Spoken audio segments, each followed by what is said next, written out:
Hello and welcome to Horror Cinema Podcast. I'm Joe here with me. It's my co-host Dan. Hello and greetings. And today's Halloween special is Season of the Witch. This movie's kind of just an okay movie. It's not great. It's not in anyone's top 50 greatest movies of all times. But it's a really solid horror, dark fantasy movie.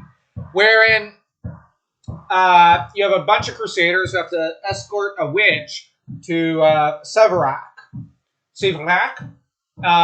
in France, where, they've been losing a lot of Books Solomon books, and they gotta recite an incantation and burn her at the stake. But then they find out at the end she's not really a witch; she's a demon, and it's been hunting the book, and that it's wanted to get there to Severac the whole time, that it was pretending not to want to go, so that those who got in the way, the captain of the guards, the one murderous swindler, who was tried for dubious crimes, which I suspect also extend to murder, given how quick he was to turn to that solution, and he ended up. Well, how do I put it? He tries to kill her, gets killed by her pet wolves, and the horror in the movie seems evident. Now, some of the characters have a lot of stupidity for the first half of the movie. They just go, well, surely she must be innocent. I mean, she kind of looks hot. Dibs. But then, as she demonstrates to have more strength than a modern day action girl in a modern day movie,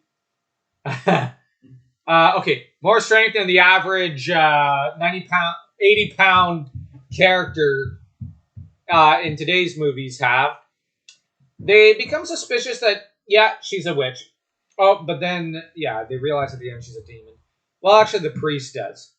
Now, de Balzac is honestly one of my favorite characters in this movie.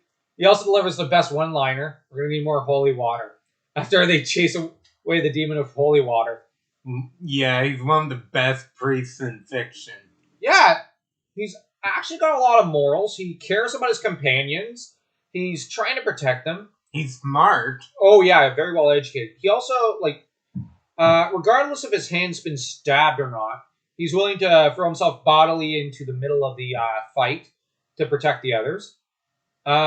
He almost seems like a dad to the team, even though he's probably one of the younger members. He's also a Bible thumper. Oh, yeah, he takes the Book of Solomon or the Bible or whatever and just whacks the one possessed monk corpse. And, he's one of the more solid characters, him and Bayman. Mm-hmm.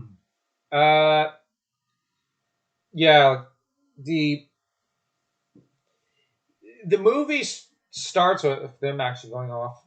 Well, they're on the Crusades, and that's a great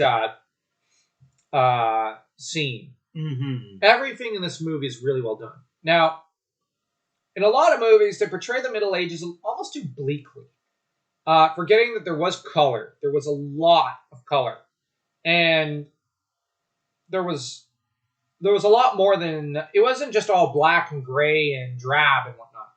Now, that said, this movie kind of leans towards that, but 14th century, folks. 14th century was not a fun period. It's the worst century to have been alive in. With the 100 Years' War, the plague, the mini ice age,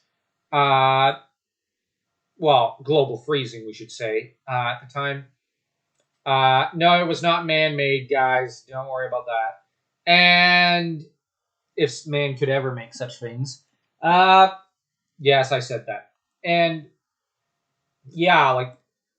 honestly, Now, this movie is actually something that almost should have been made more in the 50s or 60s or something. Mm-hmm. Because while it does portray a lot of priests as assholes, who are willing to burn just about everyone at the stake for sport, the nicest guy in the film is a priest. And it takes a more balanced view to religion, but it does try to encourage normal, like good traditional values of honor, chivalry, everyone deserving a fair trial, but at the same time, no matter who you're with, you have to look out for them.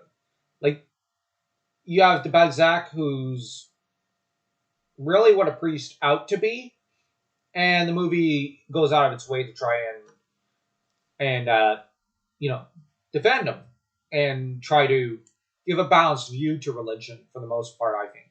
Mm-hmm. And it's just a rock solid movie.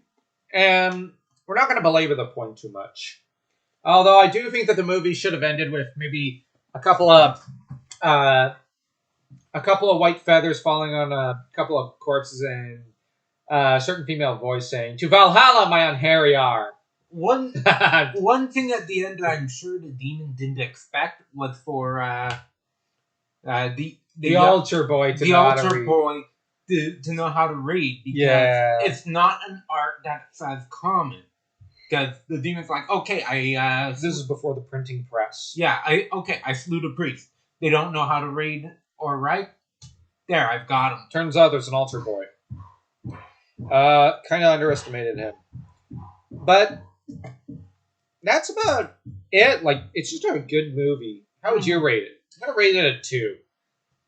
I'm actually going to rate it a 3. Why? It's not a 3. I really enjoyed it. Yeah, sure, not top 50. But it is one of my favorite horror movies. Okay. I mean, it's up there for me. You take a look at a portion of the Hammer movies, how some of them aren't as good. Yeah, okay. You've got the slasher period. Oh yeah, that's fair. No, it's like it's not The Mummy. Oh, that's a great movie. Yeah, this is just a mediocre movie, I think. Mm-hmm. But it just tries to have fun and entertain you. But I think it stood the test of time, and it will stand the test of time. In 20 years, I think people will occasionally go back to watch this. Mm-hmm. I say, go ahead and watch. Yeah, especially on a dark Halloween. Mm-hmm. Anyways,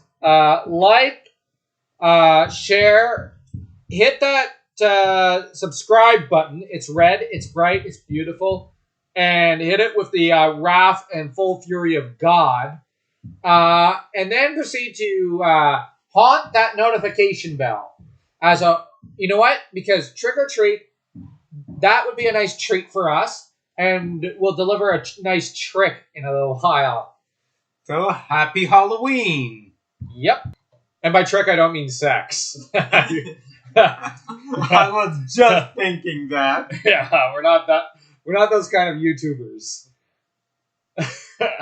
Although we are willing to do the meta, the pool meta if we get to 1,000 subs. 10,000. Okay, 10,000.